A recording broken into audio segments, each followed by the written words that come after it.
Ok, allez, on est parti. Donc, on va commencer par la configuration du pare-feu, du coup, haute, c'est-à-dire directement sous Windows. C'est bon, vous voyez, je ne suis pas trop devant, non? Hein, parce que je peux pas décaler plus que ça. Donc, quand on est dans Windows, si on tape PARE pour pare-feu, on se retrouve avec le pare-feu de choix. Le pare-feu Windows Defender, qui est la version basique, et le pare-feu Windows Defender avec fonction avancée de sécurité. Et c'est celui-ci qui va nous intéresser. Le pare-feu Windows Defender classique, lui, va plutôt servir pour éventuellement laisser passer ou bloquer plus par application que par port directement. Il y a moins de finesse. Mais ça peut permettre de faire des réglages quand même rapides. Des fois, si vous avez une application qui bug, de la faire passer. Donc on va sur celui avec fonction de sécurité.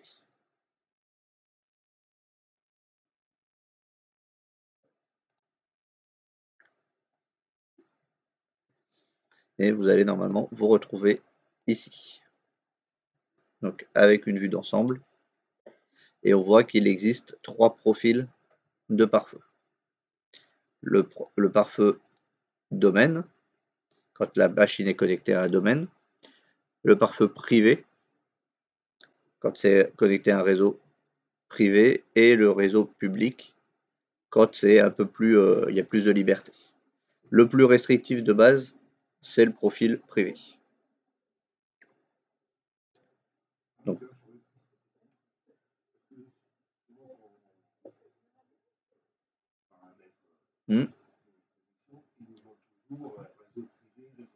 ouais. En fait, c'est pour que ça soit assez libre d'accès entre les machines et tout. Alors que le privé, lui, par défaut, il a tendance même à bloquer le ping.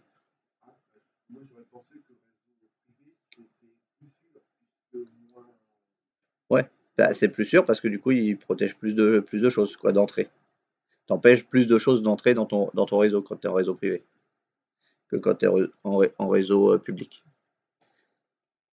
Donc, c'est pour ça que le plus restrictif par défaut, c'est le privé.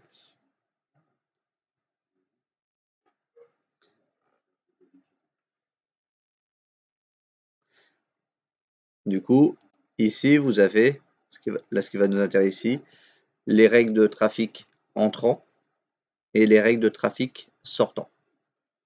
Donc, c'est là qu'il faut bien faire la distinction. C'est dans quel sens vous voulez bloquer les choses. Est-ce que vous voulez bloquer les choses qui arrivent de l'extérieur ou est-ce que vous voulez bloquer les choses d'empêcher les choses de sortir de votre ordinateur. C'est ça qui est déjà la première distinction à faire, c'est dans quel sens vous voulez bloquer. Par exemple, là, si je veux bloquer le ping d'entrée vers cette machine, je vais du coup faire entrant, puisque le ping vient de l'extérieur de la machine, donc je vais le bloquer dans l'entrant. Là, on va déjà vérifier. Alors, cmd ipconfig et elle a 172.16.0.50. Donc là, je vais prendre une machine qui est de l'autre côté.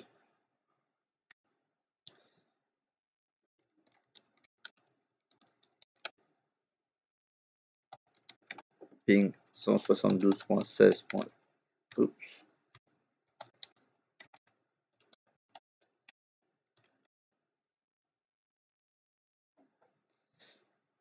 Ah, pour l'instant, ça passe pas parce que j'ai pas non plus activé la découverte de réseau de Windows. Faut pas l'oublier, celui-là de l'activer.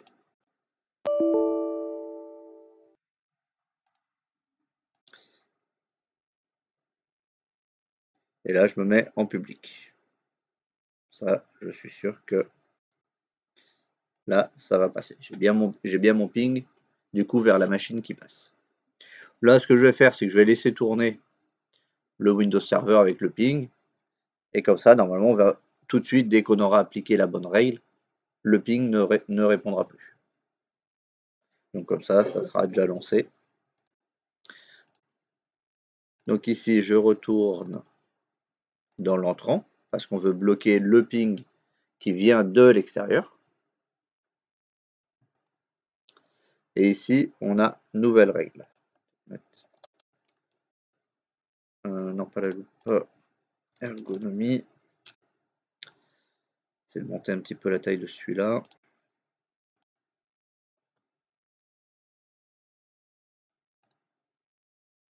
Ça va être un peu plus lisible. Donc ici, on va se mettre sur entrant et on va faire une nouvelle règle.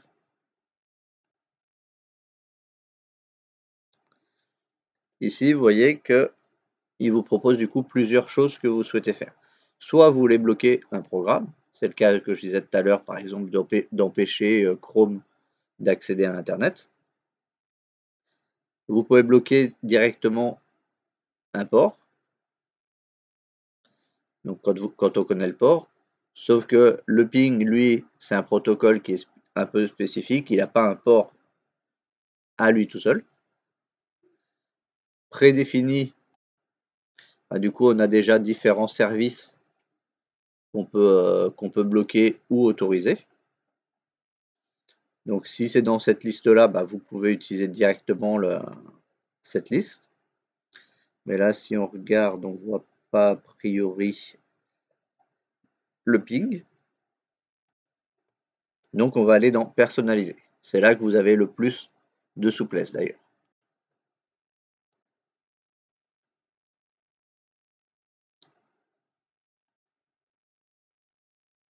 Donc là, il vous demande est-ce que vous voulez en plus dans le personnalisé bloquer un programme spécifique. Donc là, non, on va laisser tous les programmes.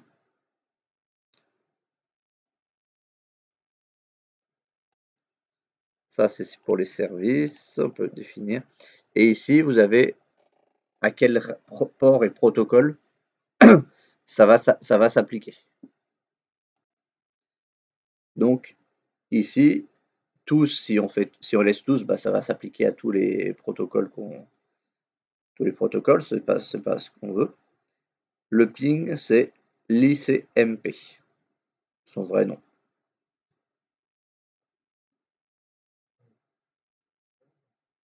Et la version V4. Parce qu'il y a aussi l'ICMP V6.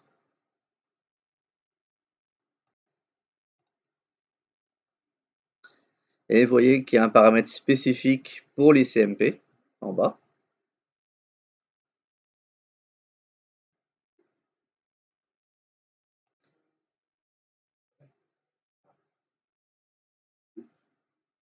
Ah. Bon, j'ai dû chercher, en gros.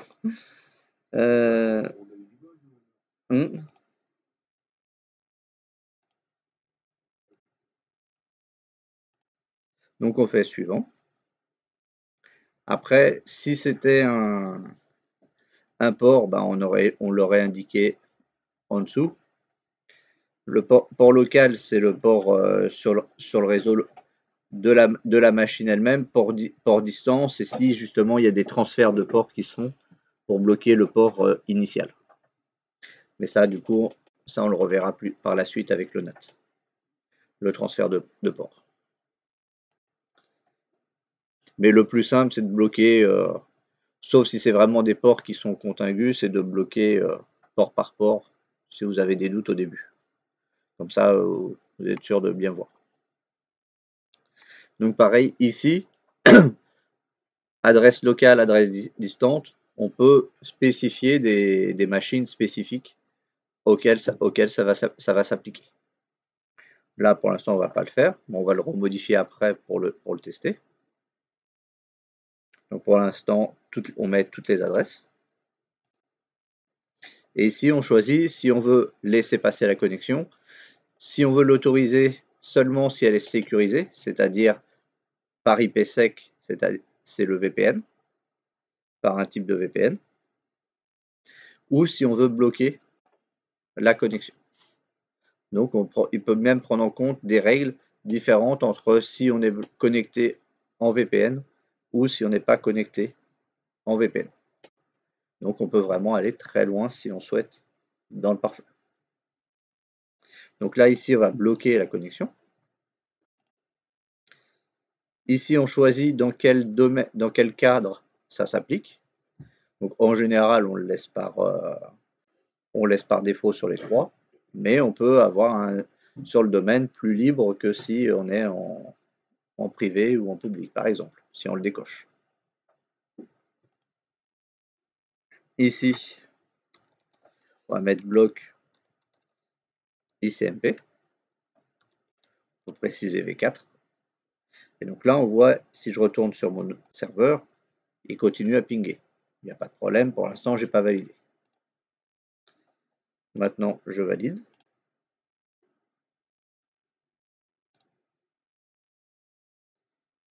Et on voit que là, ça n'avance plus. Parce que du coup, il est bloqué. Et il n'envoie même pas de réponse particulière pourquoi ça bloque. Donc, ça veut bien dire que notre règle s'est bien mise en place.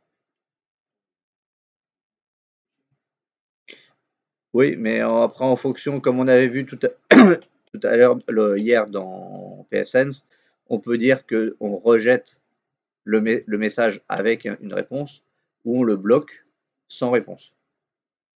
Donc là, il bloque sans donner de réponse. Du coup. Parce que comme il n'a pas de retour, il dit ça, pour lui, c'est comme s'il n'arrivait même pas à la machine en fait. Du coup, il ne peut pas avoir de réponse. Donc bah du coup, je vais l'arrêter.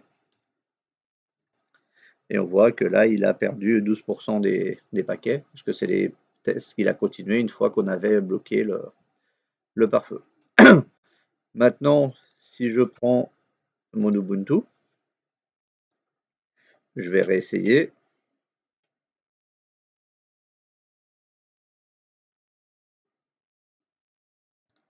Et là, on va voir que ça va pas pinguer non plus. Je ne sais plus s'il lui est là. Par défaut, il y arrive. Sortez.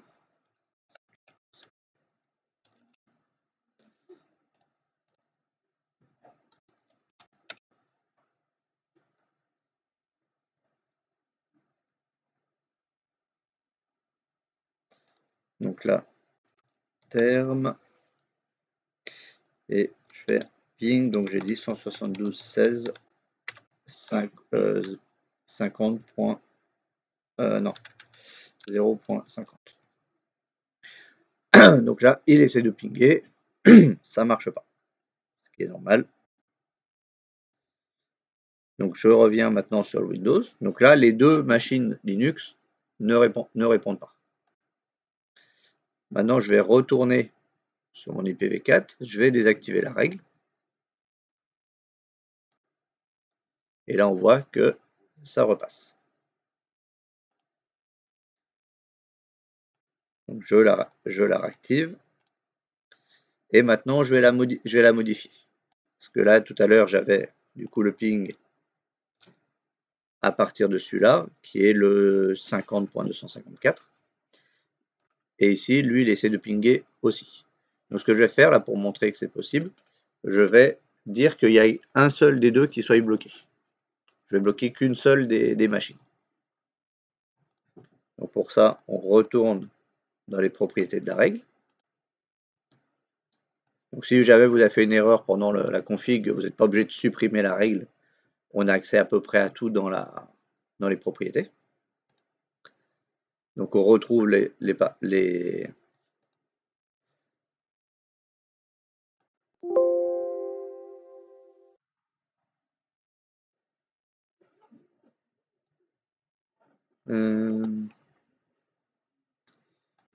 instant.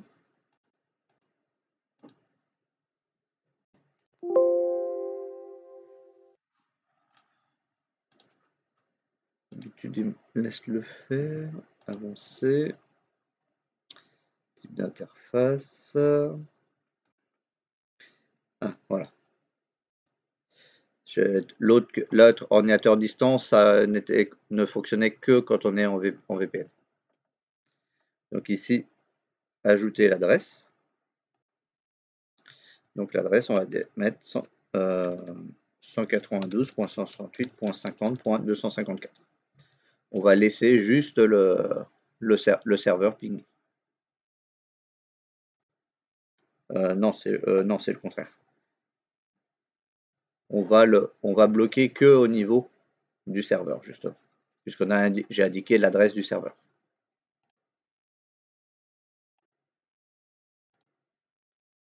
Ou c'est le contraire.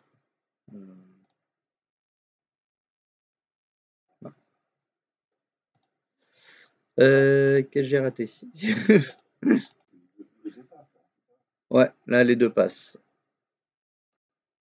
Non, c'est pas ordinateur distance, c'était dans l'étendue. Bon, alors du coup, comme c'est un réseau interne, en fait, il n'est jamais très clair celui-là.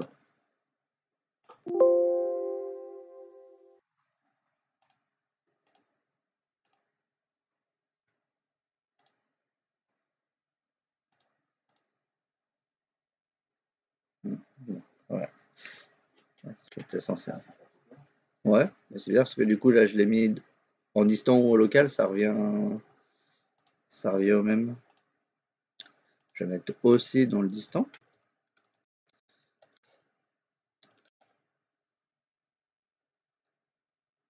L'exemple, on met de l'adresse IP, on peut mettre le réseau. Sauf que justement, je ne veux pas mettre le réseau.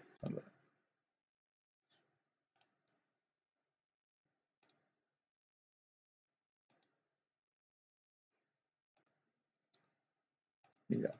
Je vais supprimer. On va la recommencer. Des fois qu'il le veuille que sur la nouvelle règle, mais c'est étrange. Donc, règle personnalisée, tous les programmes, l'ICMP V4.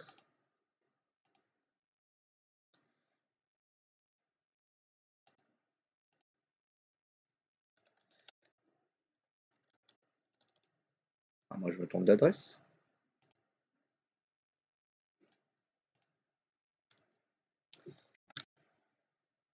Non, c'est bien 5254.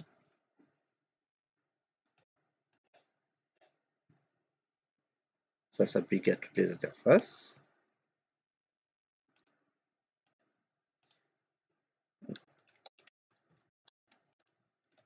Dans les deux.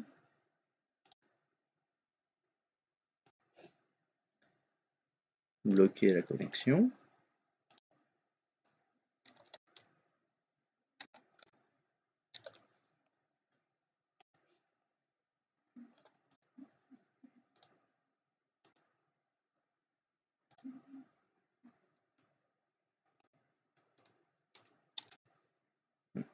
Bon, je vais revoir. Il y a un truc qui est bizarre.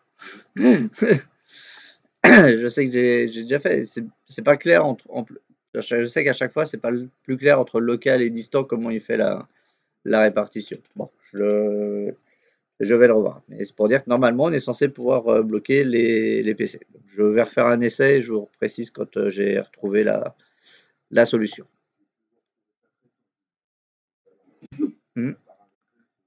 Et bon, quand on veut vraiment faire le plus fin, des fois. Et voilà, déjà, il faut savoir que vous pouvez déjà bloquer.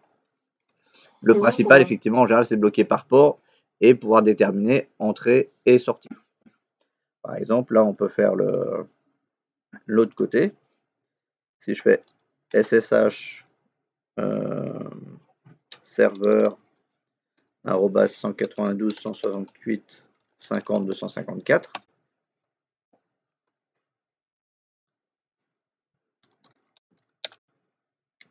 Là, j'ai bien accès au SSH du serveur. Maintenant, on peut déterminer que du coup, cette machine-là, le Windows, ne va pas avoir droit d'accéder au SSH du serveur. Parce que c'est un client, il n'a pas besoin d'accéder au SSH du serveur. Du coup, on va faire la même chose, sauf que là, on va le faire en sortie ce coup-là. Une nouvelle règle. Ici, on peut le faire directement par le port, si on veut, pour montrer la différence. Et le port qu'on veut bloquer, est-ce que quelqu'un le sait? Le SSH, le 22. Effectivement, celui-là, ça fait partie également des ports à connaître par cœur. Par défaut, le SSH est sur le port 22. Donc, on bloque la connexion.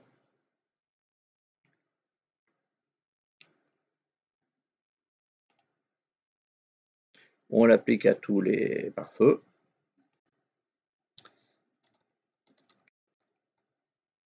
Et je dis bloc SSH.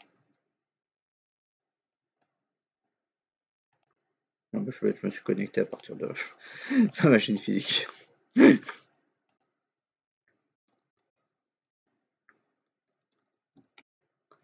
Donc, SSH, serveur,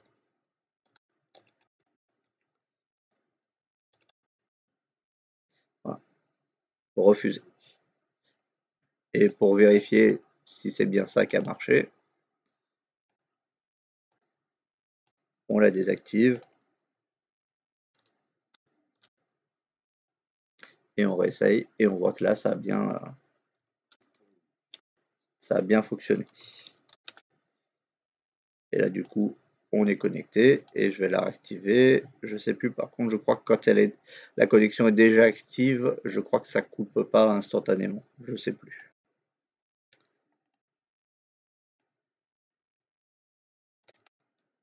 Si. Il a déconnecté. Il a fait un contrôle et il a vu que le retour ça avait bloqué, donc. Mais ça m'est déjà arrivé 2-3 fois en faisant des tests que ça coupe pas forcément instantanément quand j'avais mis la règle parce qu'il avait déjà fait la liaison. Elle était déjà connectée, donc.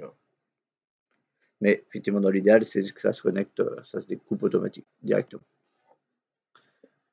Voilà, c'est ça qu'il faut bien y penser. Déjà, c'est que il y a un côté entrant, un côté sortant. Et à côté, ici, là, vous avez déjà plein de règles qui sont déjà autorisées ou pas à se connecter. Par exemple, là, on voit le Microsoft Store. Bah, si on voulait, on pourrait dire de bloquer la connexion. Mais bon, là, a priori, il me dit qu'il me laisse pas la. Moi, si, il me laisse la main. Donc, ça fait que normalement, le Windows Store, si j'essaie d'y accéder, bah, j'ai pas accès alors que j'ai bien Internet. Parce que du coup, j'ai bloqué dans le pare-feu la connexion. Donc, si vous voulez empêcher des gens d'aller dans le store, vous pouvez modifier le pare-feu pour ça. Et donc, vous avez déjà pas mal d'éléments qui sont pré-enregistrés, donc vous pouvez les désactiver. Par exemple, si la visionneuse 3D, vous n'avez pas envie qu'elle aille sur Internet, vous pouvez la bloquer. Le Windows cherche. Hein? Ouais, ouais. Donc le compte, je sais plus ce qui prend en compte.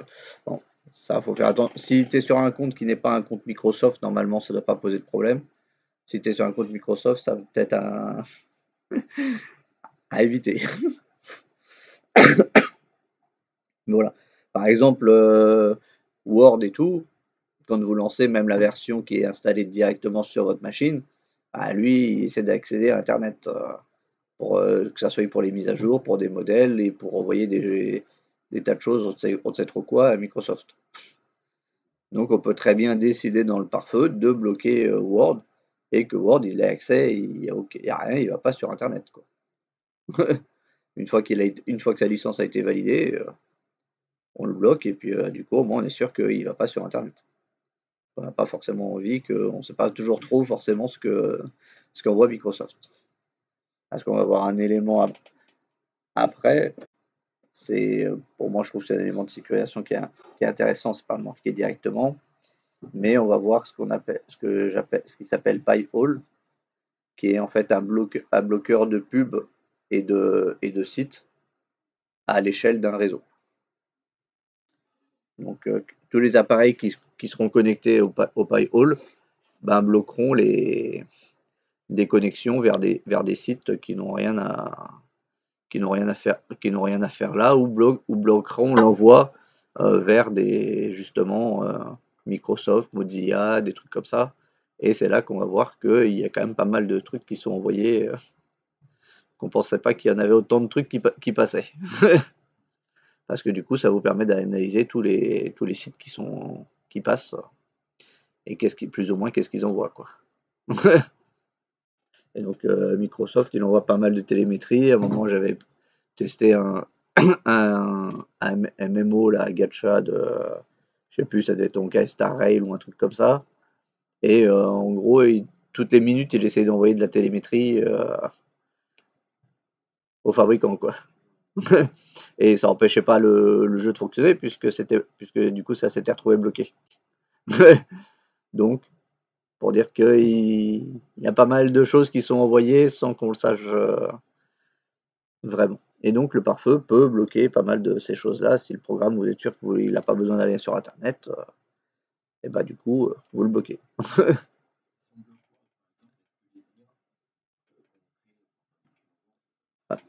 Du coup, normalement, étant donné qu'il n'ouvre pas directement dans Word le lien, normalement le lien ouvre Internet Explorer ou Edge, donc normalement ils vont pas être bloqués. Puisque ça serait bloqué s'il y avait un navigateur interne dans Word qui affichait la page. Mais à ma connaissance, même sur les versions récentes, je ne crois pas que ce soit le cas. En général, il ouvre le navigateur. Donc normalement, le lien ne devrait pas être bloqué.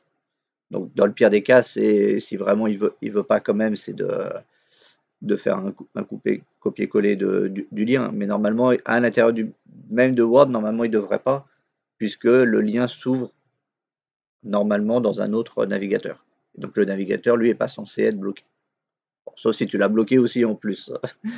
Si tu as bloqué Internet Explorer et que du coup, par défaut, les liens s'ouvrent avec Internet Explorer, bon.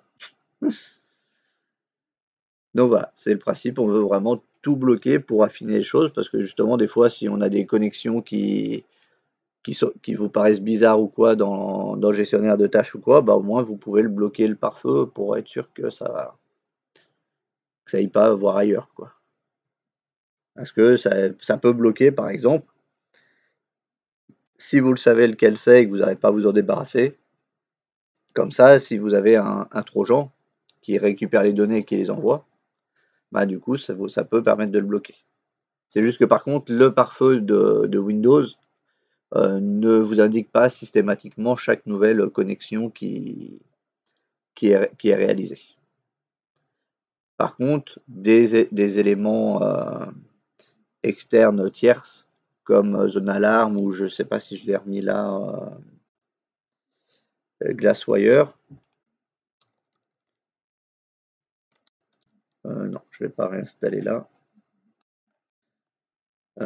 Attendez, une petite minute.